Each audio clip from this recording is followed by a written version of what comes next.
사람 야고보 13번째, 오늘은 결말을 알면 참을 수 있다라는 제목으로 은혜를 나눕니다. 이런 가정을 한번 해보겠습니다. 만약에 여러분이 소설가라고 한번 가정을 해보십시오. 좋은 내용이 생각이 나서 소설을 쓰십니다.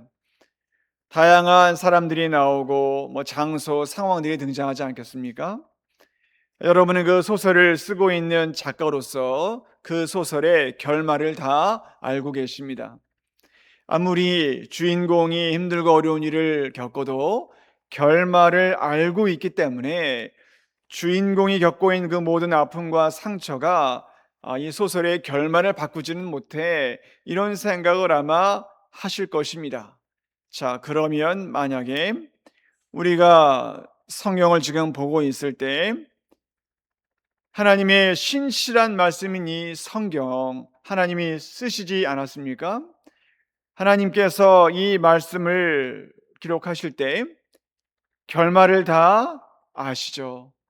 태초에 하나님이 천지를 창조하시니라, 시작부터 마지막까지 바로 하나님께서 다 결말을 이미 기록해 놓으셨습니다. 그러니까 결말을 이미 알고 있는 주님께서는 아무리 하나님의 백성들이 이 세상을 살면서 힘들고 어렵고 고통스러운 일을 당해도 결말을 주님은 아시니까 마지막에 심판을 하시고 마지막 끝까지 그의 백성들을 지키는 걸 아시기 때문에, 또한 영생을 내려주시는 걸 아시기 때문에 우리 주님께서는 이 모든 아픔을 다른 시각으로 보신다는 것이고, 그 주님의 시각대로 이 세상을 바라보는 것을 믿음이라 부르는 것입니다. 요한계시록 21장 6절의 말씀대로 주님은 다 이루셨고 처음이요 마지막이시고 알파와 오메가이시기 때문에 우리의 모든 결말을 다 주님은 아십니다. 때문에 우리는 염려하지 말아야 되는데, 우리의 죄성이 우리 안에 있기 때문에 우리는 때로 너무나 불안하고 두렵습니다. 내 인생이 해피엔딩이 아니라 새드엔딩이 될까봐, 내 결말이 좋지 않게 끝날까봐 우리는 너무나 불안하고 두려울 때가 있는 것입니다. 이 결말을 불안해하고 염려하는 우리들에게 주님께서 주신 선물이 하나 있습니다. 그 선물이 바로 오늘 이 본문에 나오는 인내라는 것입니다. 인내. 이 11절에 인내라는 단어가 등장하는데, 이 단어는 그 당시에 육상 달리기 있지 않습니까? 그 육상 달리기에서 나왔던 단어입니다. 이 단어는 어떤 목적을 향해서 계속해서 달려가는 겁니다. 분명히 육상 경기에는 목적지가 있지 않습니까? 끝이 다 있습니다. 그 끝을 향해 지금 힘들지만 최선을 다해 달려가는 그 모습을 인내한다, 그렇게 불렀던 것입니다. 자, 그래서 우리가 오늘 이 본문을 보시면 그 당시에 하나님의 백성들이 어려운 일들을 겪고 있었구나라는 걸 알 수가 있는 것입니다. 예수님을 믿고 사는 것이 때로 힘들었구나, 예수님만 의지하고 붙잡고 예배드리고 기도하는 일들이 때로 어려웠었겠구나, 이런 것을 우리가 알 수 있습니다. 때문에 야고보가 인내, 이런 단어를 사용한 것입니다. 자, 사랑하는 성도 여러분, 우리는 때로 인내하기가 매우 어렵습니다. 때로 인내하기가 어려운 시대를 삽니다. 몸이 아프거나 사업이 안 되거나 실패하거나 또는 불합격이 되거나, 또한 이 밤처럼 기도하는 사람들이 많이 없을 때에는 우리가 마음이 많이 흔들립니다. 믿음이 상실되고 허망한 마음도 많이 들어오고 낙심이 될 때가 사실은 많다는 것입니다. 그때 우리는 믿음의 위기를 겪게 됩니다.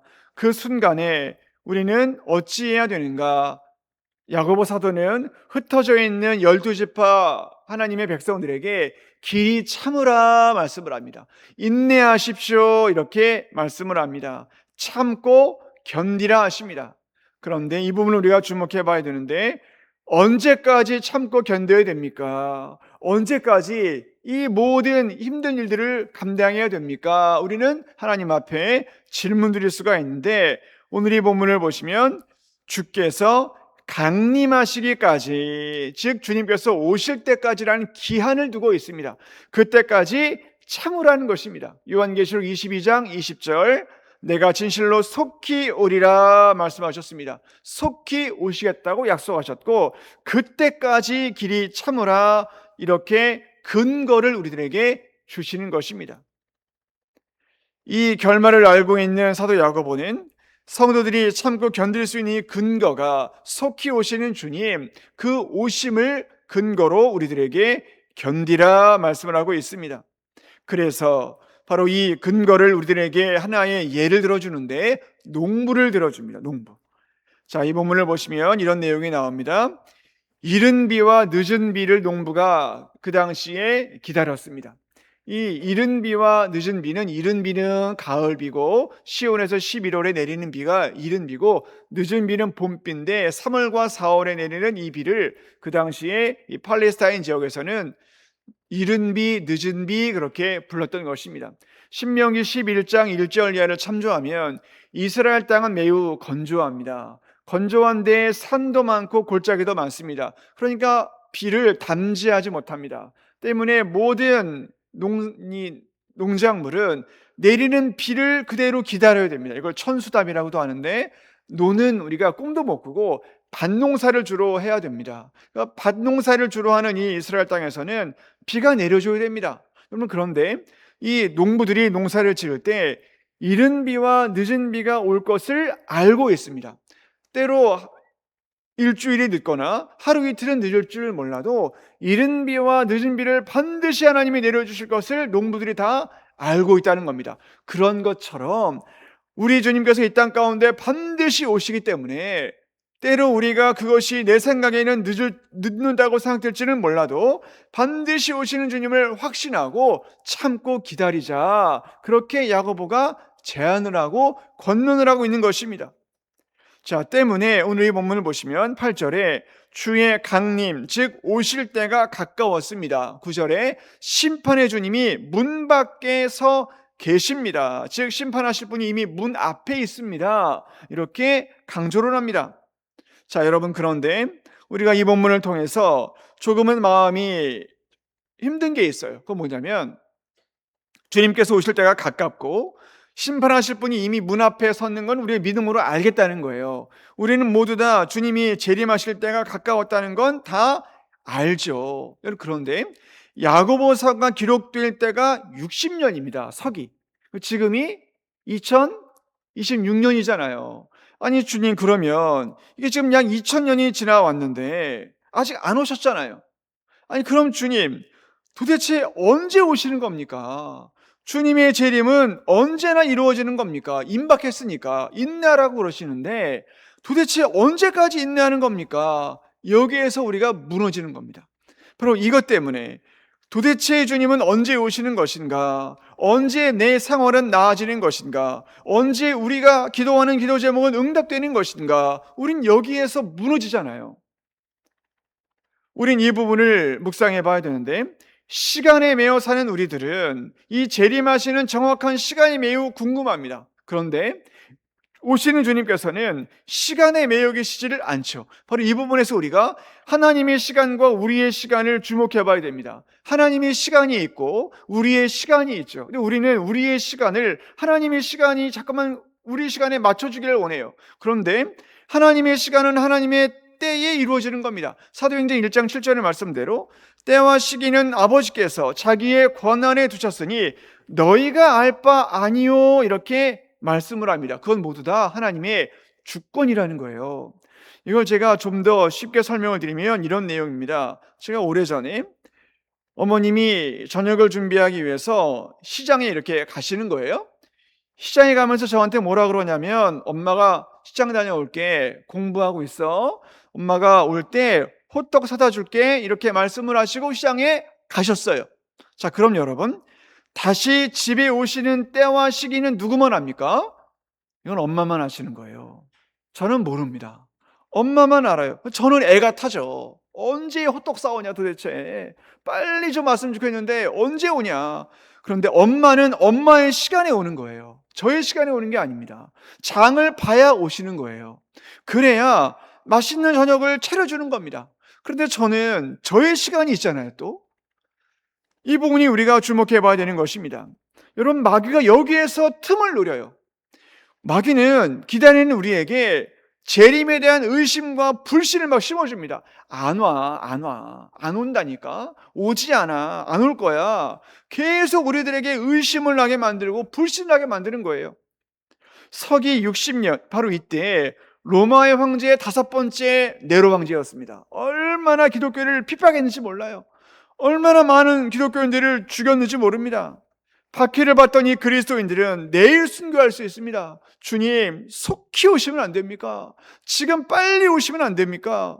이걸 생각하고 있으니까 막 시험에 들고 낙심이 되고 기도도 안 되고 믿음을 떠나고 이런 일들이 많아지기 시작했던 겁니다. 그래서 오늘 보면 9절에 보시면 성도들이 서로 원망하기 시작했다. 남을 탓하기 시작했다. 너 때문에 주님 안 온다. 너 때문에 기도가 응답이 안 된다. 너 때문에 교회가 부흥 안 된다. 서로 원망하고 불평하고 이런 일들이 막 일어나게 되더라는 거예요. 그러니까 영적인 어려움이 찾아오고 불신이 생기고 고통이 막 온다는 거였습니다. 여러분, 우리는 그 시대를 살아갔던 그 성도들의 입장을 어느 정도 공감할 수 있어요. 왜냐하면 권력자들은 막 박해를 하죠. 교회 내에는 이단들이 막 들어오죠. 속히 오신다는 주님은 오시지 않죠. 부흥은 사라지고 있죠. 예배는 막 냉랭해지죠. 빈자리는 많아지죠. 다음 세대는 막 사라지고 있죠. 미래와 희망은 안 보이죠. 불안하죠. 두렵죠. 사방으로 막 우겨싸움을 당하는 거예요. 그러니까 야고보서 3장 15절에 정욕의 것, 마귀의 것, 이 땅의 지혜 성도들이 막 서로 잡힌다는 거예요. 막 힘든 일이 벌어진다는 겁니다. 그러니까 그때 어찌해야 되냐면 오늘 보면 야고보 사도가 10절 11절에 뭔가 믿음의 본을 보인 사람들을 생각해 보라는 거였어요. 그것이 바로 선지자들과 욥이죠. 10절에는 선지자들이 등장하고 있습니다. 이 선지자들 우리가 잘 보시면 이런 생각을 해봐야 됩니다. 성경에서 가장 극단적으로 고통스러운 분들이 바로 가장 힘들고 어려운 직업이 선지자였습니다. 선지자의 약 90%가 다 순교당했습니다. 다 하나님 앞에 쓰임받다가 죽었단 말입니다. 그런데 왜 순교를 당하면서까지도 주님의 말씀을 전했을까? 그들은 결말을 아니까. 그들은 마침내 자신들을 사랑하시고 자신들을 살려주시는 그 결말을 아니까 인내했던 겁니다. 다음에 11절 욥의 인내를 우리가 안다 이렇게 말씀합니다. 왜 주님께서 욥을 통해 하나님의 역사를 이루어 갔는가? 욥이 얼마나 극심한 고난을 겪었습니까? 그런데 왜 욥이 견딜 수 있었을까요? 정금과 같이 되어 내가 나올 것이다. 그는 결말을 알고 있었던 것 같아요. 나의 결말은 정금이야. 나의 결말은 하나님의 일하심이야. 그걸 믿고 있었다는 것입니다. 그래서 인내했다는 겁니다. 때문에 오늘 이 본문에서 야고보 사도는 선지자들을 보십시오. 욥을 보십시오. 그분들은 인내했습니다. 그분들은 결말을 알고 끝까지 견뎠습니다. 그러니까 사랑하는 성도 여러분, 우리는 비록 선지자도 아니고 욥도 아니고 그분들처럼 극심한 고난을 받은 것도 아닌데 그 고난을 감당할 능력과 인내도 우리 주님께서 주시니까 조금 힘들고 어렵지만 우리가 믿음으로 인내합시다. 믿음으로 인내하고 이 모든 과정을 감당합시다. 그렇게 권면하고 있는 것입니다. 자, 사랑하는 성도 여러분, 결말을 알면 지금의 어려움을 견딜 수 있습니다. 결말을 우리에게 주님은 보여주셨기 때문에 우리는 이 모든 삶의 과정을 넉넉히 인내하고 견딜 수가 있는 것입니다. 때로 힘들어도. 오늘 장로님 이야기를 드립니다. 이 장로님이 10살 때요, 외할머니가 잘 키워가지고 우리 손주 몸보신에 병아리 10마리를 선물해 주셨대요. 할머니가. 근데 이 소년이 잘 키웠대요. 병아리를요. 닭이 돼가지고 얘네들이 30배 가격에 다 팔았대요. 이 소년이요. 그런 다음에 이 소년이 어떻게 됐냐면 병아리를, 이 닭을 판 돈 가지고 이번엔 돼지를 샀대요. 돼지를 사가지고 또 이거를 이렇게 키웠대요. 가축 기르는 재미가 이 소년이 막 있었대요. 그러다가 이 소년이 농업계 고등학교로 이제 갑니다. 사실은 부모님이 반대했지만 농업계 고등학교로 이 소년이 가요. 가서 어떻게 되냐면 가축을 키우고요. 농사를 지어요. 근데 재주가 좋았나 봐요. 아주 잘 됩니다. 그래 가지고 고등학교 때 어떻게 됐냐면 이 소년이요. 18살에 사업자로 등록을 하게 됩니다. 18살에 벌써 직원이 6명이 있었어요.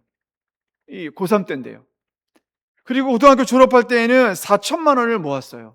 여러분 지금 4천만 원 물론 지금도 크지만 그 당시에는 엄청나게 큰 돈이었대요. 이 장모님이 그때 전북 익산에 살았는데 익산 시내에 단독주택 하나가 300만 원 할 때입니다. 그러니까 이 고등학교 3학년 이 청소년이 4천만 원 번 건 대단한 거 아닙니까? 그런 다음에 어떻게 됐냐면 이 소년이 나중에 회사를 차립니다. 그 회사 이름이 하림이에요. 하림. 그러니까 이 소년이 나중에 김홍국 장로님이 되는데 이 김홍국 장로님이 하림을 이렇게 세웁니다. 이 닭으로 유명한 회사잖아요. 그런 다음에 이분이 어떻게 됐냐면 나중에 이리 신광교회를 이분이 섬기는데 이분의 간증을 제가 이전에 들어보니까 3번 정도 죽고 싶을 정도로 어려웠었대요. 언제가 어려웠었냐면 첫 번째 21살 때 축산물 파동이 나가지고 다 망했다는 거예요. 완전히 망했대요. 그때요. 그리고 1997년 외환 위기가 왔을 때 또 망했대요.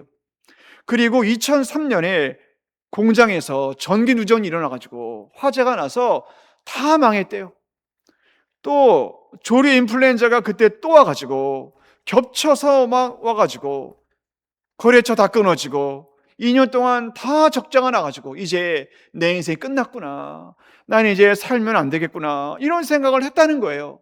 그런데 그때 이 장로님이 어떤 마음이 들었냐면 이 하나님의 말씀을 보면서 주님이 승리했는데 마침내 주님께서 이렇게 승리하시고 그의 백성들을 불러주시고 그의 백성들에게 위로와 격려를 주시고 축복해 주시는데 내가 이렇게 결말을 아는데도 이렇게 낙심해야 되냐, 이런 마음이 들었다는 거예요. 그리고 다시 믿음으로 시작했다는 거 아닙니까? 여러분 지금도 그 장로님은 사업으로 너무 바쁘지만 매주마다 섬기는 이리신광교회에서 꼭 예배를 드린다는 거예요.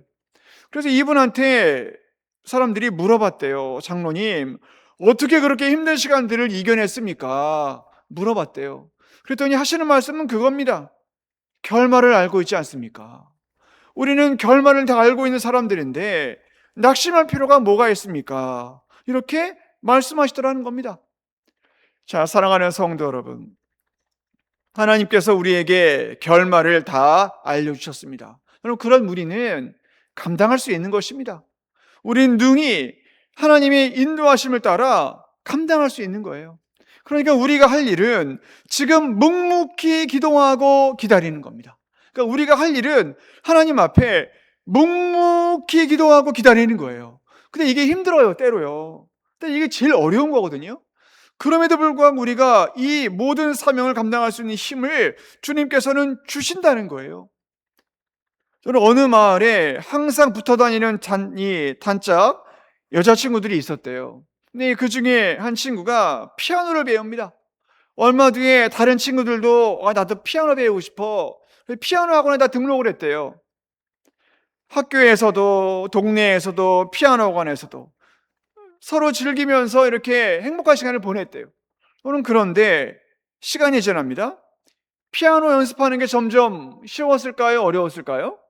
점점 어려워지죠. 1명, 2명 계속 떠납니다. 다 안 나와요. 그리고 마침내 몇 명만 남았을까요? 1명만 남았대요. 1명만. 1명만. 그 1명만 유명한 연주자가 됐다는 겁니다. 이게 무슨 말씀이냐면 좋아한다고 되는 건 아닌 것 같아요. 관심이 있다고 되는 건 아닌 것 같아요. 인내가 없으면 여러분 열매는 없는 겁니다. 우리 교회에 참고 견딜 수 있는 인내의 축복이 임하기를 원합니다. 조금만 힘들면 포기하고 조금만 낙심되면 교회 떠나고 이러면 안 돼요. 하나님께서 우리에게 인내하라고 하시고 참고 견디라고 하지 않아요. 우리에게 이런 은혜가 있기를 원합니다. 참고 견디면 하나님이 역사하신다고요. 하나님이 반드시 놀라운 은혜를 주신다고요. 묵묵히 그 자리에서 인내하시고 견디시고 기도하셔서 하나님의 역사하심을 바라보는 우리 모두가 될 수 있기를 주의 이름으로 간절히 축원합니다. 아멘.